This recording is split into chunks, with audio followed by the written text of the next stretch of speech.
Hey everyone, how's it going? This is the Bald Metal Nerd coming at you with another video. This one has been requested by a few people. You wanted to see an up close of my Transformers collection, specifically, with some impressions that I do of the characters. So, your wish is my command. We'll show off real up close and personal my collection. Definitely take a lot more time on it. I'll explain a little bit what's on each shelf. So let's go ahead and kind of get into it here. Along the top shelf here, I kind of have just a whole bunch of random Transformers.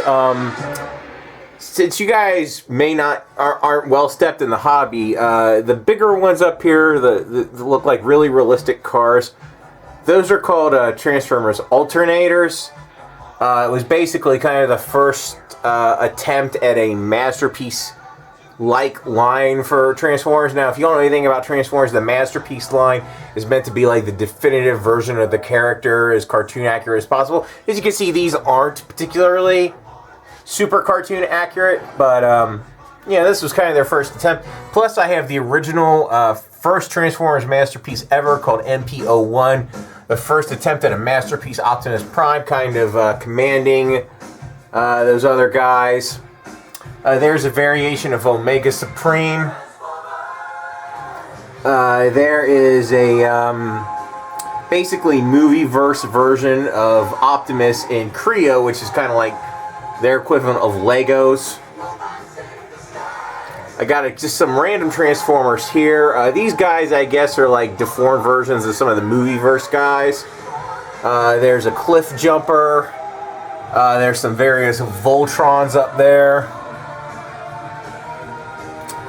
So, moving down here, we got some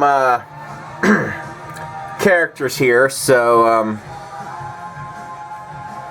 I guess I will try my first attempt at a impression with old Ironhide here. And see how well I can do this. Dang it, Prime. But Prime, I'm tired of having that argument. Gotta go kick some bust some Deceptichops. Oh my god, that was horrible. Whatever, it stays in. No matter how bad it is, I'll let it stay in, because the bad impressions are half of the entertainment value here. Alright, so and on this shelf specifically, I just kind of have a mixture of masterpiece Transformers, because most of these are masterpiece, but I do have some like alt modes. This is of course an original Generation 1 Bumblebee here, and that's a Wheeljack from a different line. There's Beach Drummer. He's not a masterpiece, but I think this is kind of accurate-ish scale-wise, so I figured I'd throw him in there. And now let's, I guess I'll attempt an Optimus Prime impression that will be extremely bad. Megatron must be stopped, no matter the cost. One shall stand, one shall fall. Yeah, that was fantastic. So, those guys, most of these I'm not even going to attempt an impression with. We have Blaster, so in the movie, one thing Blaster will say is, "Hey, what's shaking except beside this fortress?" Oh my god. Yeah, these aren't good impressions, so, but you asked for it, so you get it. But this next shelf is some of the 86 movie characters in Grimlock, which, don't worry, we'll get to the impression of him. I got Masterpiece here, and alt modes. There's Perceptor. Me, Grimlock, no like these impressions. Me, Grimlock, think they're bad and stupid. Me, Grimlock, want to crush you. Sorry about it, Grimlock. That's just the way it goes, right? Alrighty. So, and on this shelf here, I have essentially the most recent toy line from Transformers is pretty much concluding right now. It's called Transformers Siege, War for Cybertron. This is the majority of the Autobots. I do have a few of the other ones kind of smattered throughout a few other spots on the shelves. I mean, if you're familiar with it, you'll spot them as we get to them. Yeah, I mean, this is just obviously a lot of characters kind of compacted into a small space, but that's kind of the whole thing with Transformers. It's kind of about collecting the armies because, well, they made a lot of them because, well, let's face it, they want to sell a lot of toys, and, well, it looks like they succeeded, at least with me. Alright? God only knows what I've spent on this over the years. Keep in mind, I have been collecting for 20 years, so that's the amount of time that it took for me to build this up. I did not buy all this in one day. This was all over 20 years. Some of my collection is actually in storage because I plan on selling it at some point. I've got to figure out the best way to do it. From what I understand, Facebook groups are a good way to do it. This shelf here, specifically, is largely focused on, again, 1986 movie characters, as well as, of course, Dinobots. You know, I got a few G1s there, as well as, of course, modern interpretations. And Ultra Magnus just can't deal with this right now. You know. And, yeah, that is pretty much that shelf. I know I'm kind of jumping around, but I'm trying to really give you guys a good view of this that you asked for. And moving down here, I just have variations on Jetfire.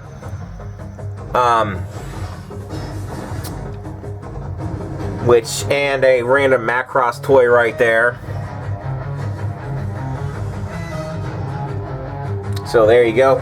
This empty shelf here, or these two empty shelves here on the bottom of this shelf, are actually reserved for an upcoming toy.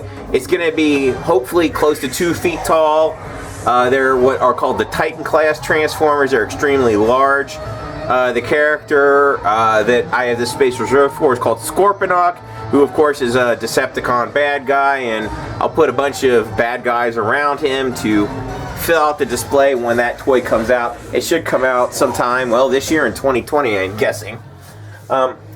This shelf here is a bunch of random Optimus Primes, kind of all sorts of them, from a lot of different toy lines. Because, well, they like to make Optimus Prime toys, and they're usually pretty good toys, for the most part. So, there you go. And now, to show off what I was talking about, a Titan class, I would call this the original Titan class Transformer. And for a long time, this was the largest Transformer ever made. This is one of the crown jewels of my collection. This is Brave Maximus, just basically a recolor of the original G1 Fortress Maximus from the Car Robots Japanese toy line. I spent $150 on this back in 2001, and the value on this guy fluctuates a bit. I don't know what he's currently worth, but I know at points he's been worth as much as like $800. I have no idea if it's still worth that much, but this is definitely one of the best pieces that I have. And he's just a great place to kind of store a bunch of other guys on him to really kind of fill out a display. You know, there's a G1 Omega Supreme reissue, and just obviously, as you can tell, bunches of different kind of characters and lines, all kinds of stuff there. Oh, here's the continuation of kind of up top here. Again, I have more variations of the 86 movie characters here. There's a large Optimus Prime back there. There's just a Transformers picture. Some more different characters. And back there is a VHS copy of the 86 animated film, which is pretty neat. And on this shelf here, we have just a variety of different Transformers from a bunch of different lines that I thought, you know, just basically, if I think they look good together, I'll kind of just stick them together. I mean, sometimes there's a theme, but not always. On this one, I have a couple of combiners, which of course are if you're not familiar with Transformers, but I'm assuming if you're watching this, you probably are at least somewhat familiar with them. Basically, they're different robots that combine to make a bigger robot. Each one of these has 5 robots in it to make the bigger robot. So, in the back there, we have one called Superion, then Defensor, and Computron. And then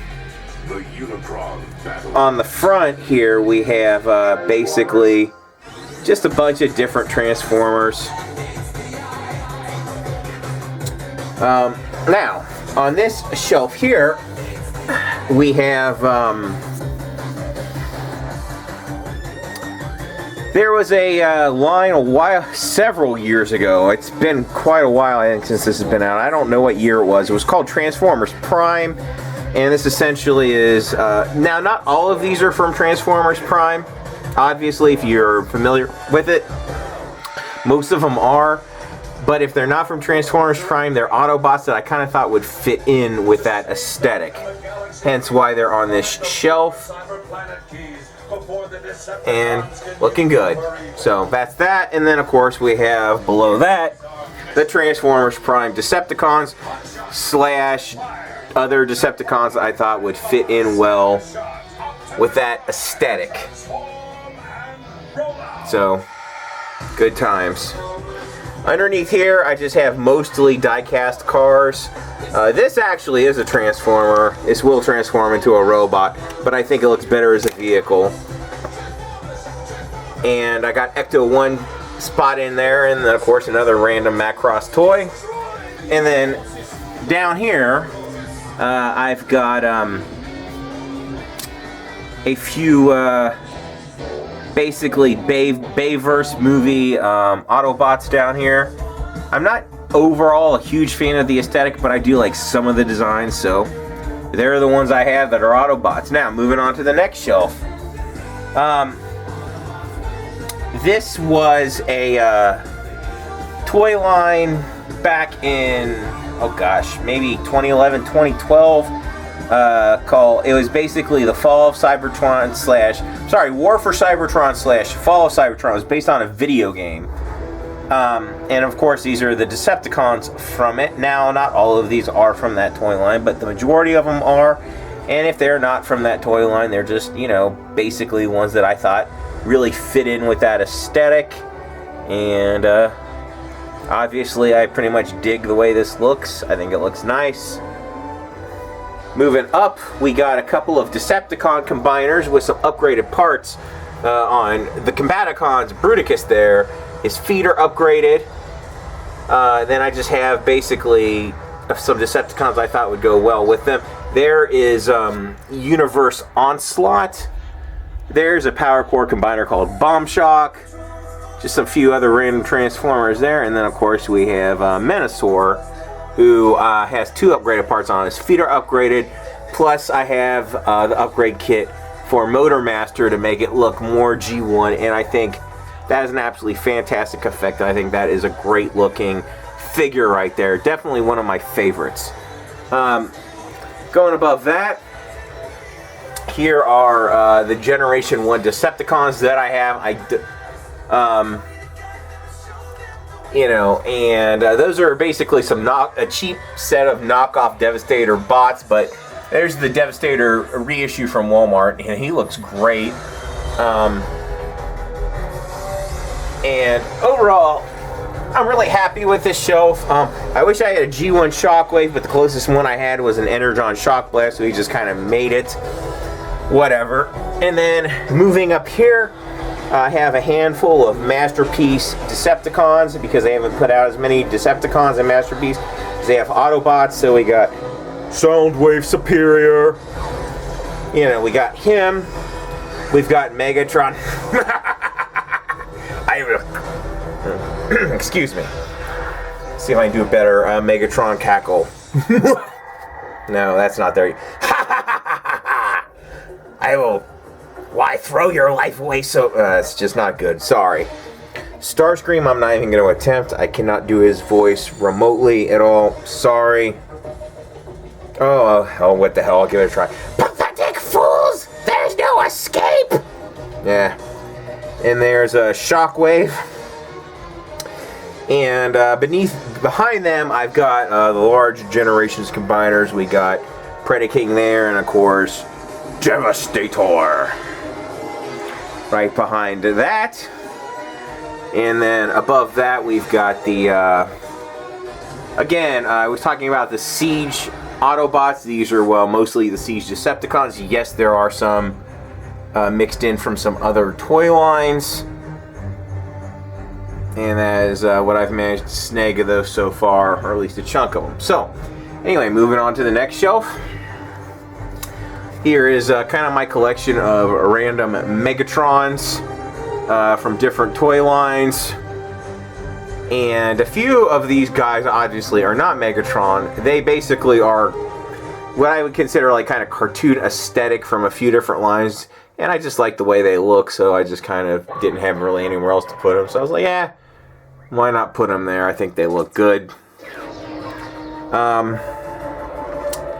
Moving on, we've got, I guess, my Starscream Shelf. And different variations of Starscream right there. So,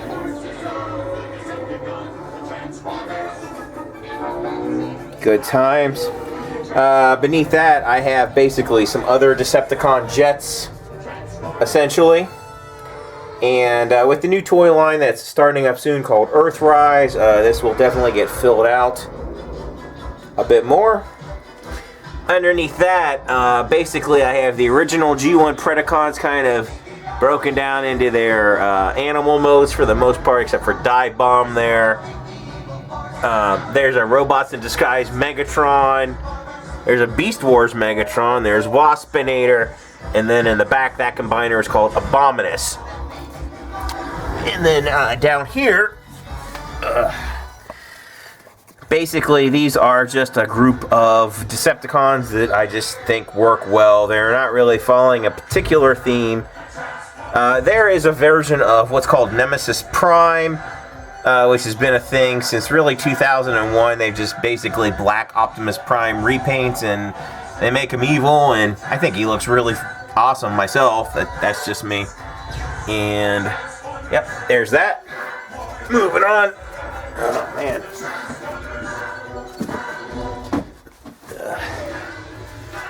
Up here we have Unicron. And if you've seen the 86 movie, you know he turns into a giant planet that eats other planets. Good times, right? Hasbro just released a hat. Basically, they have something called HasLab, which is like crowdfunding. They put out a version of this guy that cost $600. There was no way I was going to get that because I sure don't have $600 to spend on a single toy. Or at any one time for any, even 100 of them, I wouldn't be able to spend that much on it. So I passed on that, but I got this guy for like $50 back in the day. This came from the Transformers Armada toy line. And for a time, I considered sparing your pathetic wallet, but now you shall witness this dismemberment. Yeah, that was not a good Unicron impression. My impressions on most of these characters are not particularly good, but hey, you know, it's good stuff. On this one, basically, again, these are basically 86 movie Decepticons, a few versions of Galvatron there, and a few other guys we got. And we got, of course, the Sharkticons there. Gotta love Sharkticons. And there you go. And then on this shelf, this is visually one of my favorite shelves that I have, because I managed to fit two really big Transformers on this shelf. This is Metroplex, and this is actually from that Siege, the recent Siege line. This, of course, is Omega Supreme, right? And these guys, essentially, these really giant guys, they turn into cities/bases. So, to Mr. Finglish, this is almost like having, because we were talking about the He-Man castle a little bit, this is almost the Transformers equivalent of the He-Man castle. And if you're interested, Mr. Finglish, at some point, I don't know how long it would take for me to make this video, because I'd have to take these guys down and rearrange stuff. But I could transform them into their city modes and just show you exactly how that works. But if you ask for that, expect that to be a bit of time before that happens. That won't be as easy as just walking through the room again and kind of talking about these guys. So, you know, we have essentially, obviously, a bunch of Autobots with these guys.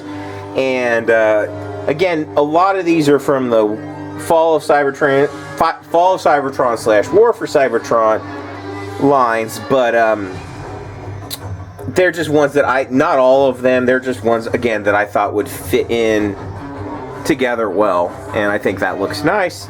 Moving on. We've got just a lot of different various Decepticons here. I'm not even really going to try to talk about them all. You know, but yeah. That is a G1 Trypticon. And then, of course, beneath that we have a Titan class Trypticon. So, good times. And I essentially have a lot of triple changer Decepticons on this shelf. And that is essentially kind of the setup that I went with on this, because I thought, well, I just thought it would look good, pretty much. And there's that. Okay. And now, I'm actually going to show off some of the oldest figures in my collection. A lot of the, well, maybe not oldest, because I have some original Generation 1 figures, but these are ones I've had personally the longest. These are ones I started collecting in 1999, right? A lot of these are from what's called the Beast Machines line, which is when that was actually on TV, and when I started collecting Transformers again. So, now, of course, not all of them are. There is a variation in that theme. But yeah, I definitely have some ones here that I've had for an extremely, extremely long time, still in the collection. And then up here, I have essentially a few Autobots that turn into Beasts, and of course, Maximals as well. So, there you go. And mechanical beings from another world. There's the Autobots, the good guys. Good stuff, right? They're all fighting over it. Wow, that guy talking on the thing's kind of annoying, but oh well, right. So there you go. Now, since we're talking about impressions that I didn't do in the last video, so we're going to talk about impressions, huh? Let me attempt to do an Eric Cartman impression for you. Well, you know, if you're gonna do impressions, you gotta respect my authority. Oh god, no, that's a fail. I'm not gonna attempt the other South Park characters. Let's try some Ninja Turtles here for impressions. Okay, Michelangelo. Party up! Party up! Thing is, doing it without really practicing and prepping, you don't do a very good job, but I guess it is entertaining watching me attempt and fail, right? Michelangelo. Party on, dudes. Got some pizza? Whoa! Yeah, that's not very good. Raph, I'm not even going to attempt. Donatello? Nope. Leonardo? Nope. Splinter. My sons. Meditate, and you will defeat. And then Shredder. No. Krang. Why don't you get me a new body, Shredder? What is your problem? Why are you failing, you boob? Aww. That wasn't... Yeah, at least that was something, right? And, Rocksteady. I'm gonna smash you toidles. That was at least somewhat entertaining. Instead of just a bad attempt. And G.I. Joe, guys, I'm not even going to attempt. So anyway, that is a detailed, pretty detailed look at my Transformers collection. I hope you guys liked it. That's pretty much it, of course. For appropriateness, live long and prosper. See you guys next time.